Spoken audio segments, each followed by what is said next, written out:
And welcome back. We're going to talk about one of my favorite texts is The Art of War by the Chinese leader Sun Tzu. And sorry about the quality of the camera. I did an update on the computer. I restarted it and it still hasn't fixed it. So my computer has a mind of its own. Please forgive me. I have no idea how to fix it. And it might take me a little while to figure out why it's being crazy. So, anyways, we'll dig into it. Sun Tzu said, "The art of war is of vital importance to the state.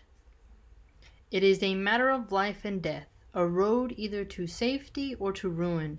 Hence, it is a subject of inquiry which can on no account be neglected." The art of war, then, is governed by 5 constant factors, to be taken into account in one's deliberations when seeking to determine the conditions obtaining in the field. These are 1. The moral law, 2. Heaven, 3. Earth, 4. The commander, 5. Method and discipline.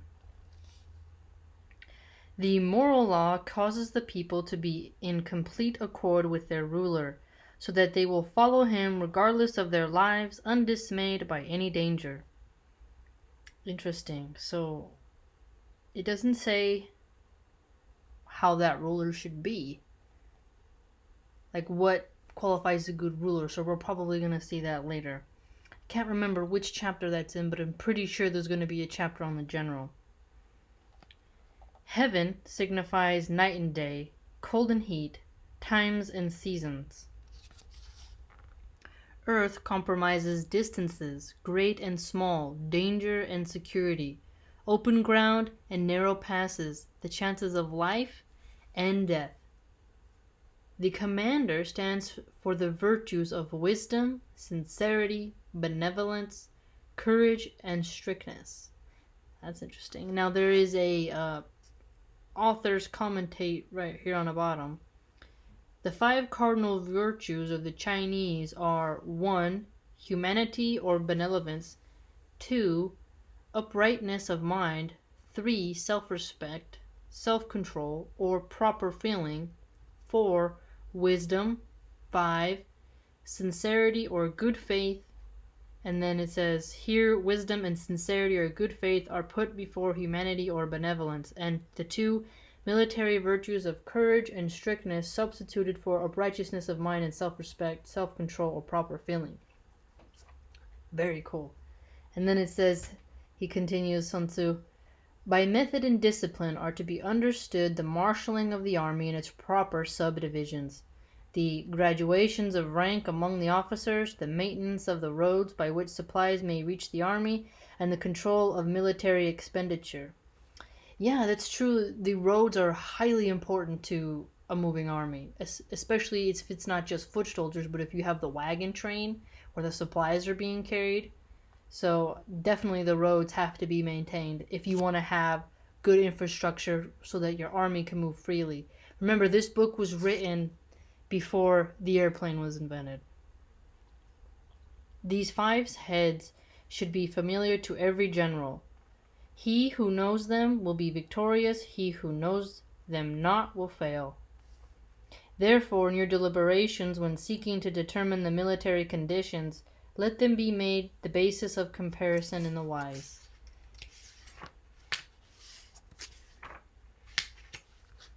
And then he continues, this is in his chapter, Laying Plans. So when you're laying plans for war or siege, etc., which of the 2 sovereigns is imbued with moral law? Which of the 2 generals has most ability? With whom lie the advantages derived from heaven and earth? On which side is discipline most rigorously enforced? Which army is stronger? On which sides are officers and men more highly trained?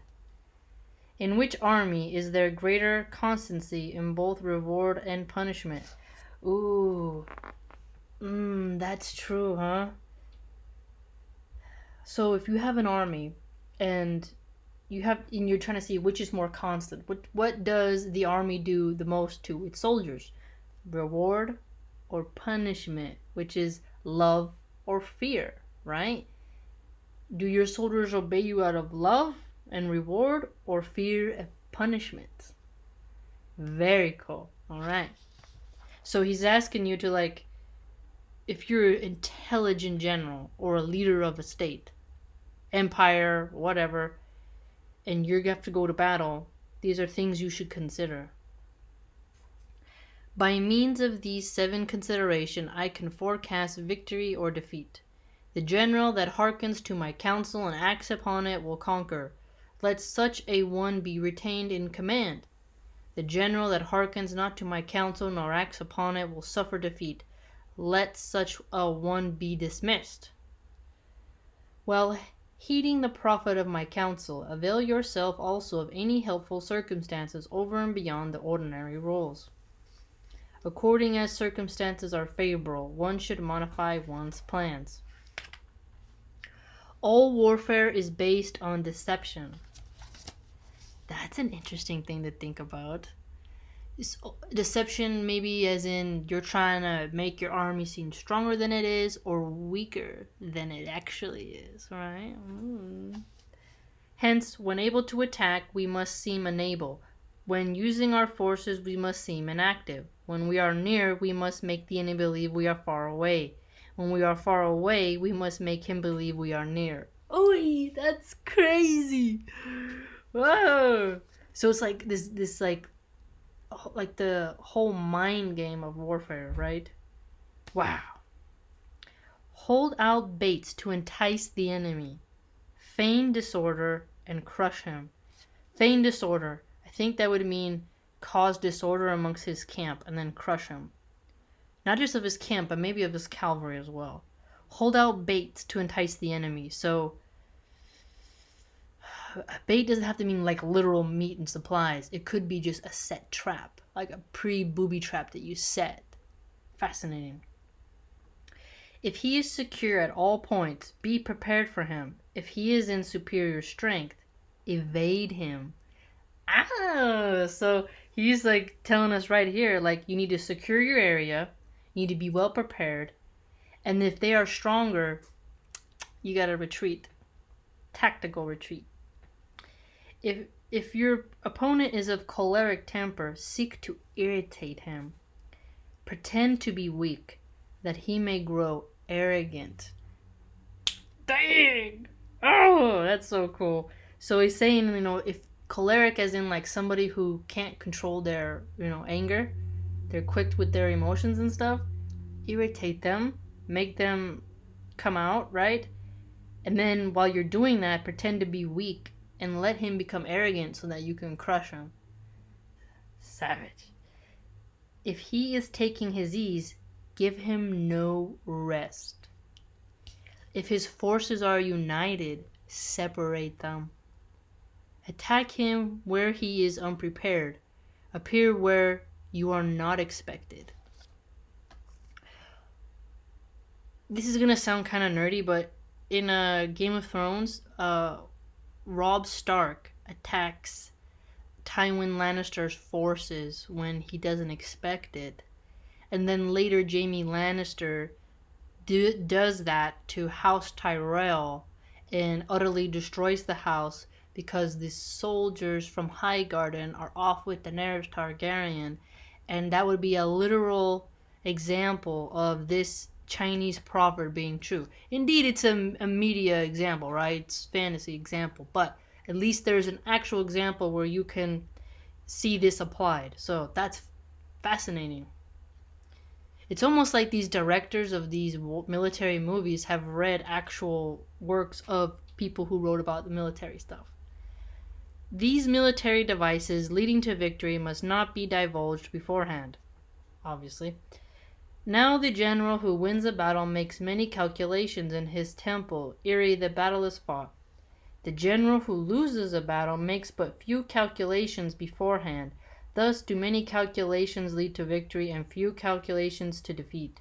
How much more no calculation at all? It is by attending to this point that I can foresee who is likely to win or lose. Now it's about waging war chapter. Sun Tzu said, "In the operations of war, where there are in the field 1,000 swift chariots, as many heavy chariots, and 100,000 mail-clad soldiers, with provisions enough to carry them 1,000 li." So li is a mile for them. "The expenditure at home and at front, including entertainment of guests, small items such as glue and paint, and sums spent on chariots and armor, will reach the total of 1,000 ounces of silver per day. Such is the cost of raising an army of 100,000 men." When you engage in actual fighting, if victory is long in coming, then men's weapons will grow dull and their ardor will be dampened. If you lay siege to a town, you will exhaust your strength. Interesting. So when you engage in actual fighting, if it's been a long time coming, your soldiers' weapons might dull out and not be at their sharpest, and their ardor, I think meaning their armor, will be a little bit more damaged and more susceptible to breakage, and therefore won't perform at their highest protection advantage of security. And if you lay siege to a town, he says, you will exhaust your strength. Unless you have siege weapons, though, if you have good catapults and good rams for a door, depends. Again, if the campaign is protracted, the resources of the state will not be equal to the strain. I think that might mean dragged out, protracted, meaning like it keeps going and going. Now, when your weapons are dulled, your ardor dampened, your strength exhausted, and your treasure spent, other chieftains will spring up to take advantage of your extremity. Then no man, however wise, will be able to avert the consequences that must ensue. Fascinating. Thus, though we have heard of stupid haste in war, cleverness has never been associated with long delays. Long delays. So remember when he said that when a campaign is protracted, so it does look like later here he was talking about a long delay. And then remember when he said your weapons are dulled and your armor gets damped, right? Your resources will strain. Okay, so having a long dragged out war will weaken your defense measures and your offense measures. So, and then he says right here again, so let's repeat it. The stupid haste in war, but then he mentions cleverness has never been associated with long delays. So if you're truly clever at war, then you will not drag out the war. Cleverness doesn't mean long delay. So if you're clever, it can be more of a quick victory and attack, right? Offense, defense. But if you're truly clever, you will not drag out the war because you'll run your supplies down. Fascinating. What do you think, family? This guy is brilliant. I mean, to me personally, this ancient Chinese wisdom is fascinating, and it's still, what we're going to see later, other examples in media that we get, his wisdom put into actual scenarios. Very cool.